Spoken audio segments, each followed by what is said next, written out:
Saudara, terima kasih Anda masih menyaksikan Kompas Pagi. Presiden Prabowo Subianto mengapresiasi keberhasilan Kejaksaan Agung melalui Satgas Penertiban Kawasan Hutan atau PKH yang berhasil menyelamatkan keuangan negara senilai 11,4 triliun rupiah lebih. Apresiasi disampaikan Presiden saat menyaksikan penyerahan dana oleh Kejaksaan Agung ke Menteri Keuangan.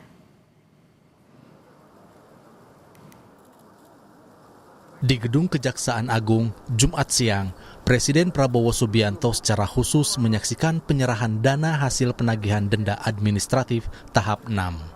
Total dana sebesar 11,4 triliun rupiah ini diserahkan langsung Jaksa Agung ST Burhanuddin kepada Menteri Keuangan dan Menteri Kehutanan.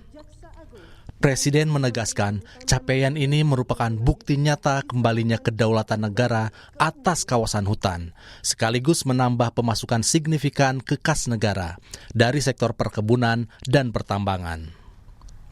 Penyelamatan aset ini tidak hanya berupa uang tunai, tetapi juga penguasaan kembali lahan-lahan strategis yang sebelumnya dikuasai secara ilegal. Presiden menyebut dampak dari penertiban ini sangat luar biasa bagi stabilitas ekonomi nasional. Ini adalah sebuah kehormatan dan kebahagiaan bagi saya bahwa hal ini terjadi berkali-kali di dalam pemerintahan yang saya pimpin baru 1,5 tahun ini.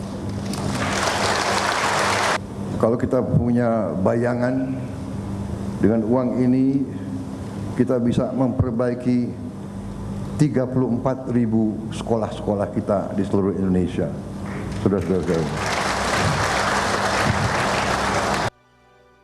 Dari total dana 11 triliun tersebut, rinciannya meliputi denda administratif kehutanan sebesar 7,2 triliun rupiah, serta PNBP dari penanganan kasus korupsi oleh Kejaksaan Agung sebesar 1,9 triliun rupiah.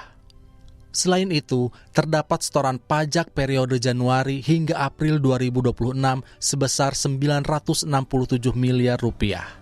Serta setoran pajak dari PT Agrinas Palma Nusantara sebesar 108 miliar rupiah. Dalam konteks pelaksanaan tugas Satgas PK, saya ingin menegaskan bahwa penegakan hukum yang lemah akan membuat negara kehilangan uang, kehilangan aset, kehilangan wibawa, kehilangan kemampuan untuk mensejahterakan rakyat. Sebaliknya, penegakan hukum yang kuat, cerdas, dan terarah akan memperbaiki tata kelola, memulihkan kerugian negara, menyatakan iklim usaha untuk memberi dampak nyata bagi ekonomi nasional. Presiden Prabowo Subianto mengapresiasi Satgas PKH yang juga berhasil menguasai kawasan hutan dari sektor perkebunan dan pertambangan. Tim Liputan, Kompas TV, Jakarta.